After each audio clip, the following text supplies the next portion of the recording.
سوال آگا ایک اور ہے، وہی صادق شرازی صاحب کے حوالے سے. کچھ لوگ ان کی مرجعیت کے قائل ہیں، کچھ نہیں ہیں، اور کچھ لوگ ان کے دوستان سے نالاں ہیں کہ وہ لندن میں بیٹھ کے کافی منفی کارروائیاں کر رہے ہیں، مجتہدین کو برا بھلا کہتے ہیں. آپ کا اس کے بارے میں کیا خیال ہے؟ دیکھیے، فقاہت اور مرجعیت کو رکھیں ایک طرف.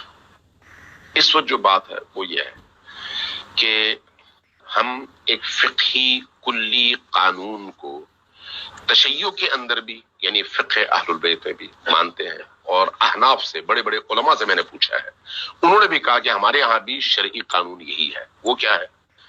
وہ یہ ہے کہ اگر کوئی مشرک آئے آپ کی مسجد بنانے کے لیے آپ کو پیسہ دے، آپ اگر وہ پیسہ لے کر مسجد بنا لیں کسی مشرک کے دیے ہوئے پیسے سے، تو وہ جو آپ کی مسجد ہے وہاں پر نماز پڑھنا حرام ہے. کیوں؟ اس لیے کہ سب سے پہلا سوال یہ ہے کہ ایک مشرک آپ کو توحید کا مرکز بنانے کے لیے پیسے کیوں دے رہا ہے؟ اگر وہ اتنا توحید کا رسیہ ہے تو خود مسلمان کیوں نہیں ہو رہا؟ اس کا مطلب یہ ہے کہ پیسہ مسجد کے بہانے ہے، لیکن اس کے پیچھے جو ہدف ہے وہ ہدف درست نہیں ہے، وہ ہدف اینٹی توحید ہے.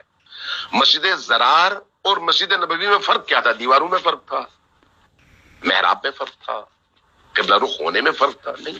وہ بھی مسجد، یہ بھی مسجد. کس چیز میں فرق تھا؟ نیت میں، ہدف میں، مقصد میں. اس وقت دنیا بھر میں جو چینلز شیعہ سنی اختلاف کو ابھار کر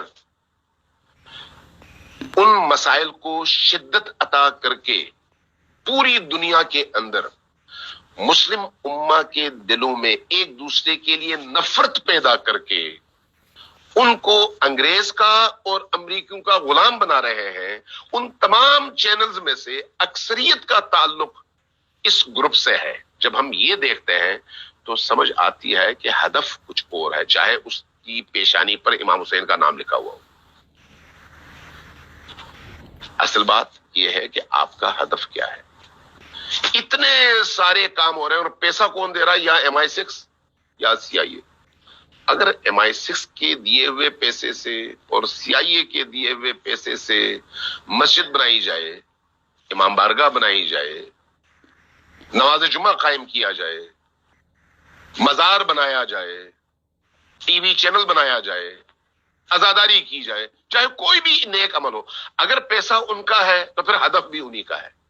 اگر ہدف ان کا ہے تو وہ ہدف امام حسین کے نام کی ترویج نہیں ہے، امام حسین کے نام کے اندر موجود روح کو ختم کرنا ہے. جب ایسا ہے تو بات بالکل کلیئر ہے. اب چاہے کوئی شیرازی ہو، کوئی یاسر حبیب ہو، کوئی اللہ یاری ہو، کوئی مجتبیٰ شیرازی ہو، کوئی کچھ اور ہو، جو بھی ہو، اگر اس کا مقصد اہل دین کی توہین ہے، اگر اس کا مقصد مرجعیت کی توہین ہے، اگر اس کا مقصد مرجعیت کی اس محوریت اور مرکزیت کو کمزور کرنا ہے، اگر اس کا مقصد انقلاب اسلامی کو کمزور کرنا ہے، اگر اس کا مقصد رہبریت عالم اسلام کو کمزور کرنا ہے، اگر اس کا مقصد پوری دنیا میں یہ جو مقاومتی محاذ ہے ظلم کے مقابلے میں، فرعون کے مقابلے میں، آج کے نمرود، آج کے یزید، آج کے ابو جہل و ابو لہب، آج کے نمرود و شداد و فرعون کے مقابلے میں مقاومتی قوتوں کی پیٹھ پہ چھرا گھونپنا ہے، تو پھر واضح ہے کہ یہ مسجد زرار ہے، چاہے اس کے پیشانی پر نبی کریم کا نام لکھا جائے یا امام حسین کا نام لکھا جائے یا کسی اور کا، یا کسی بھی الف ب جیم دال. لہذا اصل اس ہدف کو اور اس کے پیچھے موجود روح کو دیکھنا چاہیے کہ وہ کیا ہے. اگر وہ منحوس ہے، وہ اگر اسلام کے خلاف ہے، تو بات واضح ہے، کسی بھی صاحب عقل کو یہ بات سمجھ آ جاتی ہے. لہذا کربلا میں کسی کا ہونا اس کے حق کی دلیل نہیں ہے. کربلا میں یزیدیوں کے جتنے سپاہی مرے وہ سارے مدفون ہیں. کربلا میں دفن ہونا کافی نہیں ہے، کربلا میں زندگی گزارنا کافی نہیں ہے. جس طرح سے مدینہ میں زندگی گزارنا، مکہ میں زندگی گزارنا کافی نہیں ہے. مکہ میں ابو لہب بھی تھا، ابو جہل بھی تھا، نبی کریم بھی تھے.